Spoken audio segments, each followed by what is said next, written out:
Whether it's Facebook, Twitter, or MySpace, people are able to find out personal information, including everything from what one is doing to where someone is and what time they're going to be there. Who is to blame for this unexplainable addiction that is taking over people's lives? This allows kids, adults, and young adults to become socially inactive among social gatherings. Social networking can be a very bad thing when not using the security options that are available. So how do we stop this problem? A lot of the time, people do not consider what someone can uncover over the internet. Saying where one is going to be may be a serious problem. Simply knowing who one has as friends and contacts on their social network could be the one thing that prevents something dangerous from happening to a person. People need to be more careful about what they are putting on their social networks. So who is to blame for this? Usually one would start directly from the source and blame the creators of the websites. But I think that we are to blame ourselves. People are allowing themselves to take the time of day to go on these social network sites. Without doing this would not be a problem. Also, people need to think about the availability they have to things such as new phones. Phones such as the BlackBerry and iPhones have worsened this problem among the people. By making social networking more accessible to the people. People have their phones, so it's simple to just go on and check and see what's happening. People today have an obsession with Facebook, Twitter, and MySpace. They feel if they check it all the time, they feel the need to check it all the time, and they have reminders set on their phones or have updates sent to them. This is an addiction that needs to stop.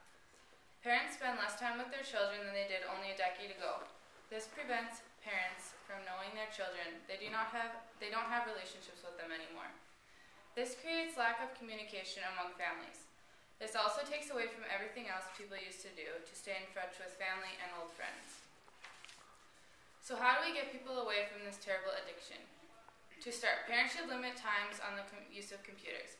They also need to question children about what he or she is doing online and about their social networks, such as making sure they are aware of the things they should be putting on the website. This will bring back more family time and will keep you involved with your child's life. What happened to meeting for coffee or lunch? These social networks are taking away from real social activities. People feel if they stay in touch through social networking, their relationships among each other will last. This is not true. How are people supposed to maintain relationships with other people just by writing one another over social networks? Social networking is causing people to be socially inactive. One is not able to understand emotions and see a person's expression when using social networks to keep in touch. One should not choose to meet people online. People need to develop the courage to meet people up and close and in person. By going out in public and meeting new people, one builds self-esteem and confidence. How are people today supposed to know what kind of person they can see themselves with in the future, such as a husband or wife, when they can't even work up the courage to meet someone in person? Social networking sites don't make relationships. It is not possible to meet someone you have never met and feel like you just know them because of a certain Facebook status and because of the certain things that they have typed on their website. The lack of self-confidence and self-esteem is a problem the way it is, and social networks are just making it worse.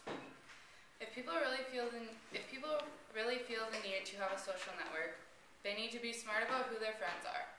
Social networking is not a good thing when people do not take into consideration the effects it may have on someone. If one is thinking about social networking, they should think it through carefully. People shouldn't feel obligated to have a social network just because their friends do.